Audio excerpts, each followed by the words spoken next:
This step, the smallest ever taken, is still the greatest accomplishment of all in God's plan of atonement. All else is learned, but this is given, complete and wholly perfect. We have to learn to unlearn the mistaken thoughts, and then he carries us the rest of the way. That's why when you can let go for just a moment, he steps in. When you stop that wild, crazy voice, he steps in. And it takes a lot to keep the illusion going. That's why we're worn out. It takes a lot to keep our anger going, our depression going, our judgments going. But when we can step back, that's the most natural thing, and that is our power. And that's what this is talking about. No one but him who planned salvation could complete it thus. The real world in its loveliness you can learn to reach. Fantasies are all undone, and no one and nothing remains still bound by them, and by your own forgiveness you are free to see it.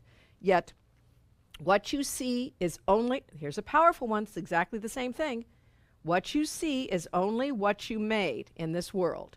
What you see is only what you made, with the blessing of your forgiveness on it, meaning don't become afraid of it. What you see is what you made, now with the blessing of forgiveness on it. What's the blessing of forgiveness? The desire to join our minds with the Holy Spirit and see as he would see.